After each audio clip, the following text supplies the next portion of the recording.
It is not uncommon as we get older that we face the prospect of aged care, reliant on the support of others for our basic daily needs, and whilst we are aware of this, we are often reluctant for our children and loved ones to pay for the support of aged care facilities. Similarly, we also face the social issue of abandoned animals not being adopted and the burden that it creates for volunteer organisations such as the RSPCA. Introducing Wellbeing.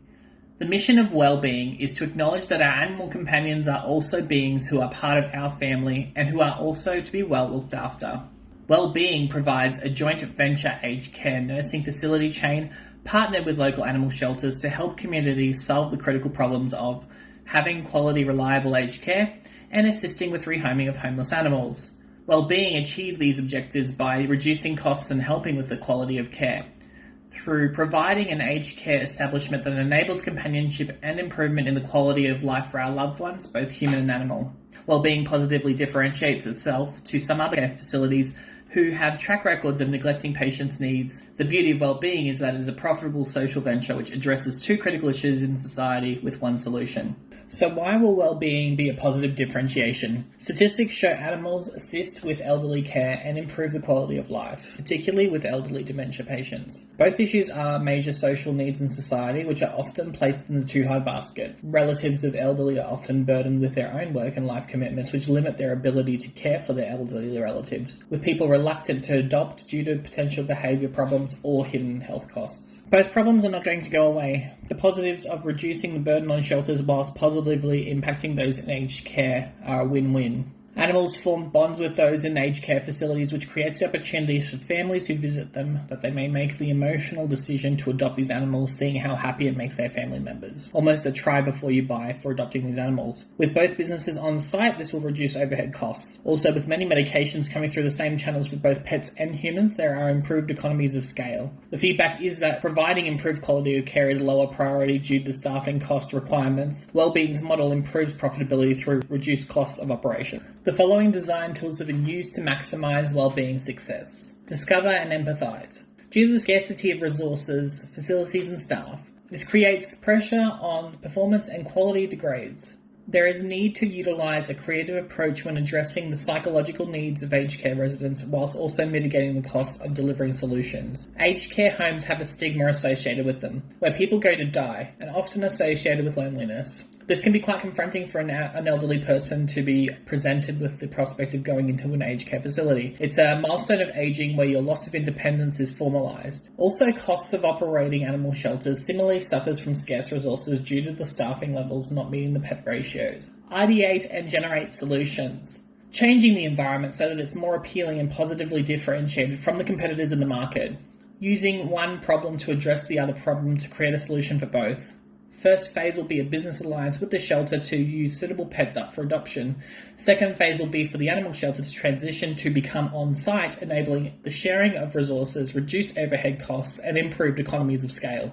Lastly, develop, implement, and evolve. Phase 1 will be to build the nursing home approximately a 20-bed size, allowing for best staffing numbers with reduced overnight staff and reducing costs. Phase 2 will be transitioning with the partner shelter business into establish one on-site building, enabling sharing of resources and reduced costs. This optimizes the arrangement and allows for further optimization based on evidence and feedback. And once a complete business is established on site, we can begin networking for expansion into multiple local businesses and expand interstate. So how did we discover well-being? Firstly, we identified several trends occurring in Australia. The societal trend of the ageing population, increased desire to adopt, and the need for senior living. A marketplace trend of the aged care sector struggling to meet demand with increased demand and supply not meeting that demand. The quality of care has also deteriorated. Economic trends. The wage growth is shrinking, the cost of living is increasing, and people are having to work much harder for longer hours, which means less free time to visit loved ones, thus impacting their quality of life. Older Australians are often having to forego basic needs like air conditioning due to cost of electricity and skipping meals. There are also political trends. The aged care is a political issue which is constantly demanding action, evidenced by the Royal Commission into Aged Care in Australia. Environmental trends also. Climate change is causing extreme weather events, and those who are older and immunocompromised are requiring more attention. The biggest pain points are that the appeal of aged care is not there. The people who are entering aged care out of necessity rather than volunteering. So how did we discover well-being? Firstly, we identified several trends occurring in Australia. The societal trend of the ageing population, increased desire to adopt, and the need for senior living. A marketplace trend of the aged care sector struggling to meet demand with increased demand and supply not meeting that demand. The quality of care has also deteriorated. Economic trends. The wage growth is shrinking, the cost of living is increasing, and people are having to work much harder for longer hours, which means less free time to visit loved ones, thus impacting their quality of life. Older Australians are often having to forego basic needs like air conditioning due to cost of electricity and skipping meals. There are also political trends. The aged care is a political issue which is constantly demanding action, evidenced by the Royal Commission into Aged Care in Australia. Environmental trends also.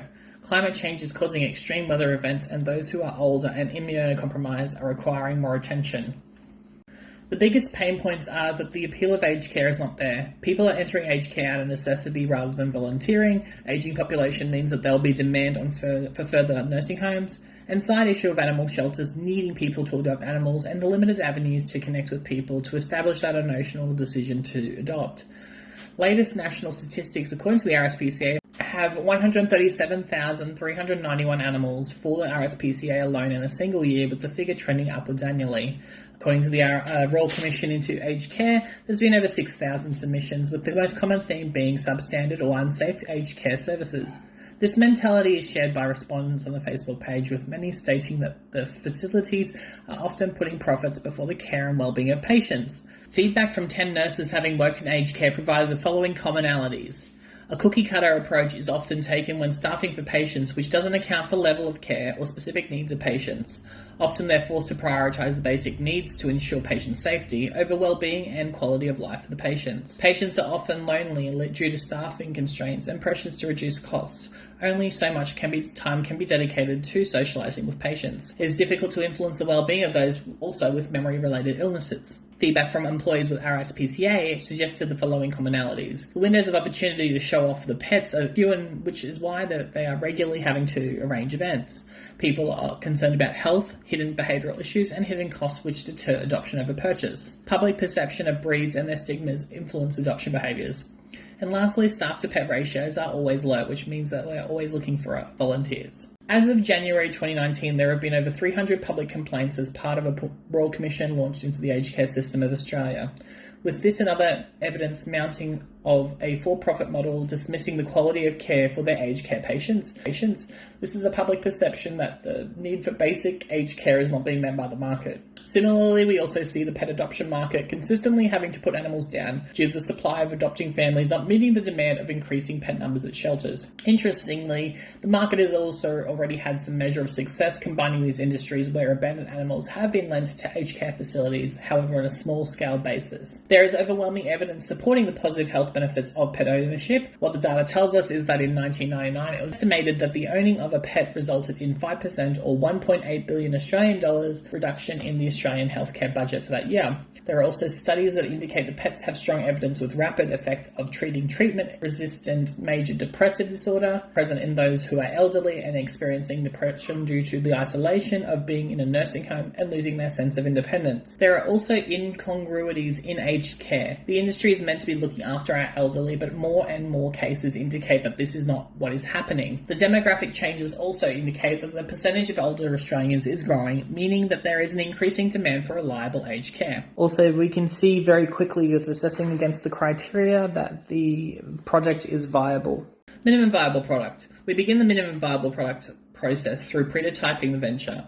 The initial stage gate analysis shows that Gate 1 will be screening those who have implemented this voluntarily as an independent initiative and assessing that as success. Gate 2 will be a 3-month trial in an established aged care facility and local shelter. We won't have to disclose necessarily the full intentions of what our business venture is, just to avoid any willingness to participate. Gate 3 will be the minimum viable product presentation. Gate 4 and 5 will be the major investment. Post-implementation is the transition of businesses both to the same site. The cost of establishing a medium-scale aged care facility in Australia is up to 750,000 Australian dollars, so it is imperative that we validate the concept prior to going full-scale investment. The minimum viable product will be released in the form of an explainer video linked to a crowdfunding site. Once we have completed the 3-month trial, we'll begin raising capital for the major investment while sourcing the market research on how viable the venture could be. For our marketing, we'll have the objective of establishing a 20-bed facility with local joint venture animal shelter, and also having measurable difference in mental wellness compared to competitors. Target audience are the elderly, channels of social media with local leagues, clubs where people often go, and doctors' waiting rooms.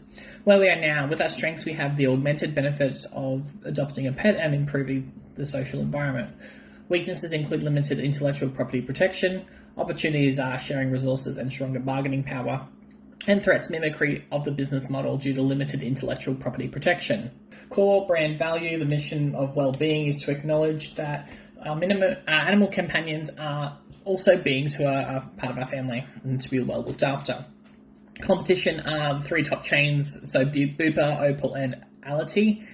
The timeline is for a social media blitz on week 1. Week 3 will be a local event to help market, and 6 months to 1 year will be advertising on all platforms with seasonal events. Marketing budget will be limited to a modest 5% in budget initially, with mostly digital content and flyers. Our key metrics will be number of patients, number of adoptions, and cost and requirement of mental health services.